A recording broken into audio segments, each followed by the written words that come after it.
Marcus Aurelius did not live a quiet life. He ruled a vast empire in the middle of war, plague, betrayal, and decisions with no perfect options. But if you read Meditations closely, you'll notice something unusual. Marcus Aurelius never writes like someone crushed by problems. What stops people, in his view, is not the size of the problem, but its lack of clarity. Not knowing where to begin, not knowing which part comes first, not knowing what the next step is. And this is where many people misunderstand themselves. You don't procrastinate because you're lazy. You procrastinate because the human mind cannot tolerate prolonged ambiguity. When everything collapses into one mass that has no name, has not been broken down, has no clear shape, the brain chooses the safest response, to freeze. Not because you are weak, but because there isn't enough clarity for action to begin. And from this point on, we need to adjust how we understand strength. Marcus Aurelius never thought in terms of solving everything. And here is a truth that is easy to miss. No one truly solves a big problem. They only deal with small parts in the right order. If you read Marcus's writings, you'll notice that he never speaks about war, duty, or fate as one overwhelming whole. He always brings it back to the nearest question. What needs to be done right now? What is within my control, and what is not? This is the critical shift. Stoic thinking does not begin with conclusions. It begins with structure. When you don't break a problem down, you ask the brain to process too many variables at once, something it was never designed to do. The human mind is not afraid of difficulty. It is afraid of uncertainty. And when everything sticks together as one unclear mass, the brain responds predictably, delay. That's why breaking a problem down is not about making it smaller. It's about making the next step clear.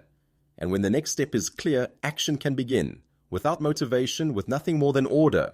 From here on, the question is no longer, how big is this problem? But rather, am I seeing it with structure? Marcus Aurelius never asked, how do I get through all of this? He asked different questions, slower ones, but far more precise. What truly needs attention now? What can wait? And what is not mine to control? This is not a coping trick. This is Stoic mental discipline. In moments of pressure, Marcus divided every situation into 3 layers: the action required, the attitude to maintain, and what must be released. That separation alone allowed him to act without being swallowed by overwhelm. Many people today only understand the power of this when they do something very simple. They write the problem down. Before that, the problem lives in the mind as a vague sensation. My life is a mess. But once it's on paper, that feeling starts to take shape. A decision that hasn't been made, a conversation being avoided, a habit left unresolved. The problem is still there, but the weight is not. Because now the brain no longer has to carry one undefined mass. It only has to look at individual, concrete parts. A decomposition framework in the spirit of Marcus Aurelius. And for this to become practice, not just inspiration, Marcus relied on clear structure. First, name the problem.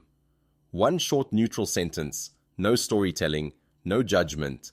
Then, break it into parts that can be handled separately. They don't need to be perfect. They just need shape.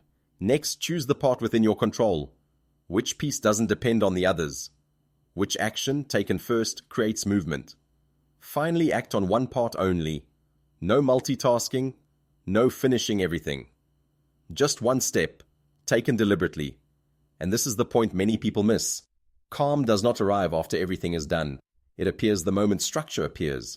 Marcus Aurelius was not calm because he had fewer problems than others. He was calm because he refused to let problems exist as a single vague mass inside his mind. When a problem is broken down, it no longer presses against the entire nervous system. It becomes a sequence of visible parts, clearly named and handled step by step. And right here, paralysis disappears. Not because everything is solved, but because the next step is clear. Very often, when one step is placed correctly, the rest begins to feel lighter on its own. Calm does not come from finishing everything. It comes from knowing what you're doing and which part comes first. In the next video, we'll explore a very thin boundary. The difference between problem decomposition and overanalysis, where many people believe they're thinking deeply but are actually procrastinating in a very sophisticated way.